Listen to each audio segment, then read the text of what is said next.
ಇನ್ನು ನಾಳೆಯ ಮಂತ್ರಾಲಯ ಭೇಟಿಯನ್ನ ರದ್ದು ಮಾಡಿದ್ದಾರೆ ಸಿದ್ದರಾಮಯ್ಯ. ನಾಳೆ ಹೈಕೋರ್ಟ್ನಲ್ಲಿ ಅರ್ಜಿ ಸಲ್ಲಿಕೆ ಹಿನ್ನೆಲೆ ಭೇಟಿ ರದ್ದುಗೊಳಿಸಲಾಗಿದೆ. ಮಂತ್ರಾಲಯಕ್ಕೆ ಹೋಗಬೇಕಾಗಿತ್ತು ಸಿಎಂ ಸಿದ್ದರಾಮಯ್ಯ, ಆದರೆ ಈ ಭೇಟಿಯನ್ನ ಈಗ ಕ್ಯಾನ್ಸಲ್ ಮಾಡಲಾಗಿದೆ. ಅದಕ್ಕೆ ಕಾರಣ ನಾಳೆ ಹೈಕೋರ್ಟ್ನಲ್ಲಿ ಅರ್ಜಿ ಸಲ್ಲಿಕೆ ಇದೆ. ಅಭಿಷೇಕ್ ಮನು ಸಿಂಘ್ವಿ, ಕಪಿಲ್ ಸಿಬಲ್ ನಾಳೆ ಬೆಂಗಳೂರಿಗೆ ಆಗಮಿಸುತ್ತಿದ್ದಾರೆ. ಸುಪ್ರೀಂ ಕೋರ್ಟ್ ವಕೀಲರು ಕಾನೂನು ಹೋರಾಟ ಮಾಡುವಂತಹ ಹಿನ್ನೆಲೆ ಈ ಒಂದು ಭೇಟಿ ರದ್ದು ಮಾಡಿದ್ದಾರೆ. ಈಗ ಮಂತ್ರಾಲಯಕ್ಕೆ ಹೋಗೋದು ಮೊದಲ ಬಾರಿಗೆ ಮಂತ್ರಾಲಯ ಭೇಟಿಗೆ ಮುಂದಾಗಿದ್ರು ಸಿಎಂ ಸಿದ್ದರಾಮಯ್ಯ. ಆದರೆ ಈಗ ಇಲ್ಲೇ ಒಂದಷ್ಟು ತಂತ್ರಗಳನ್ನು ಮಾಡಬೇಕಾಗಿರೋದ್ರಿಂದ ಮಂತ್ರಾಲಯ ಭೇಟಿಯನ್ನು ಈಗ ಸದ್ಯಕ್ಕೆ ಕ್ಯಾನ್ಸಲ್ ಮಾಡಲಾಗಿದೆ. ನಾಳೆ ಇಬ್ಬರು ಹಿರಿಯ ವಕೀಲರು ಬೆಂಗಳೂರಿಗೆ ಬರ್ತಾ ಇದ್ದಾರೆ. ಇನ್ನು ನಾಳೆಯಿಂದ ಸಿಎಂ ಸಿದ್ದರಾಮಯ್ಯ ಪರ ಕಾನೂನು ಸಮರ. ಪ್ರಾಸಿಕ್ಯೂಷನ್ಗೆ ನೀಡಿರುವಂತಹ ಅನುಮತಿ ವಿರುದ್ಧ ಕೋರ್ಟ್ ಮೊರೆ.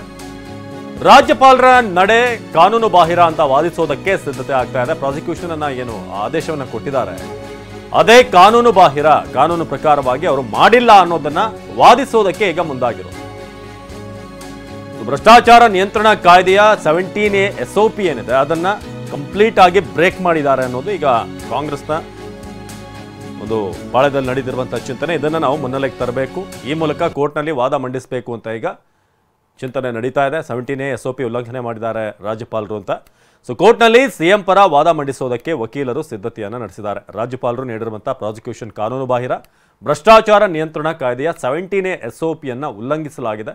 ಕೋರ್ಟ್ನಲ್ಲಿ ಈ ಬಗ್ಗೆ ಈಗ ಒತ್ತು ನೀಡೋದಕ್ಕೆ ಕೇಂದ್ರ ಸರ್ಕಾರವೇ ಚೆಕ್ ಲಿಸ್ಟ್ ಅನ್ನ ಮಾಡಿದೆ ಪ್ರಾಸಿಕ್ಯೂಷನ್ ನೀಡೋದಕ್ಕೆ ಅಂತ. 2021 ಸೆಪ್ಟೆಂಬರ್ನಲ್ಲಿ ಕೇಂದ್ರ ನೀಡಿರುವಂಥ ಚೆಕ್ ಲಿಸ್ಟ್ ಪಾಲನೆ ಆಗಿಲ್ಲ ಅಂತ ವಾದ ಮಂಡಿಸೋಕೆ ಮುಂದಾಗಿದ್ದಾರೆ. ಇನ್ನು ಆಗಸ್ಟ್ 23ಕ್ಕೆ ದೆಹಲಿಗೆ ಸಿಎಂ ಸಿದ್ದರಾಮಯ್ಯ ಪ್ರಯಾಣ. ರಾಜ್ಯಪಾಲರ ಪ್ರಾಸಿಕ್ಯೂಷನ್ ಬಗ್ಗೆ ವರಿಷ್ಠರ ಜೊತೆಗೆ ಚರ್ಚೆ ನಡೆಸಿದ್ದಾರೆ ಸಿದ್ದರಾಮಯ್ಯ.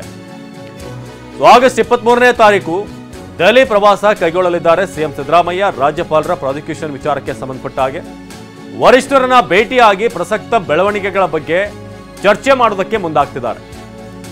ಸೊ ಹೈಕಮಾಂಡ್ ಮಟ್ಟದಲ್ಲಿ ಹಿರಿಯ ವಕೀಲರ ಭೇಟಿಗೆ ಪ್ಲಾನ್ ಆಗ್ತಿದೆ. ಎಲ್ಲರನ್ನ ಕೂಡ ವಿಶ್ವಾಸಕ್ಕೆ ತೆಗೆದುಕೊಳ್ಳುವ ಅವಶ್ಯಕತೆ ಸಿಎಂಗಿದೆ. ಹಾಗಾಗಿ ಒಂದ್ ಕಡೆ ಹೈಕಮಾಂಡ್, ಇನ್ನೊಂದು ಕಡೆ ಕ್ಯಾಬಿನೆಟ್ನ ಸದಸ್ಯರು, ಶಾಸಕರು, ಕಾರ್ಯಕರ್ತರು, ಈಗ ಎಲ್ಲರೂ ಕೂಡ ಕಾರ್ಯಕರ್ತರಿಂದ ಹೈಕಮಾಂಡ್ ವರೆಗೂ ಕೂಡ ಎಲ್ಲರನ್ನೂ ಕೂಡ ವಿಶ್ವಾಸಕ್ಕೆ ತೆಗೆದುಕೊಳ್ಳಲೇಬೇಕಾದಂತ ಅನಿವಾರ್ಯತೆ ಸಿಎಂಗಿದೆ.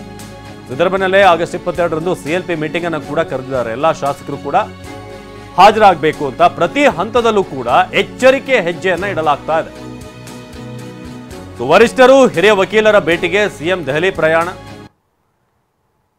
ಸೊ ಇದು ಇದೇ ತಿಂಗಳ 23ನೇ ತಾರೀಕು, 22ನೇ ತಾರೀಕು CLP ಮೀಟಿಂಗ್. ಅದಾದ ನಂತರ ದೆಹಲಿಗೆ ಸಿಎಂ ಸಿದ್ದರಾಮಯ್ಯ ಪ್ರಯಾಣ ಬೆಳೆಸಲಿದ್ದಾರೆ. ಒಂದ್ ಕಡೆ ಶಾಸಕರನ್ನು ಕೂಡ ವಿಶ್ವಾಸದಲ್ಲಿರಿಸಿಕೊಳ್ಬೇಕು, ಹಾಗೇನೆ ಹೈಕಮಾಂಡ್ ಜೊತೆ ಕೂಡ ನಿರಂತರವಾಗಿ ಸಂಪರ್ಕದಲ್ಲಿದ್ದಾರೆ. ಈಗಾಗಲೇ ಹೈಕಮಾಂಡ್ ಕಡೆಯಿಂದ ಸಿಎಂ ಸಿದ್ದರಾಮಯ್ಯ ಅವರಿಗೆ ಒಂದು ಅಭಯ ಸಿಕ್ಕಿದೆ ಏನಂತಂದ್ರೆ ನಾವು ಕಾನೂನು ಹೋರಾಟ ಮಾಡೋಣ ಈ ವಿಚಾರದಲ್ಲಿ ಅನ್ನೋದು.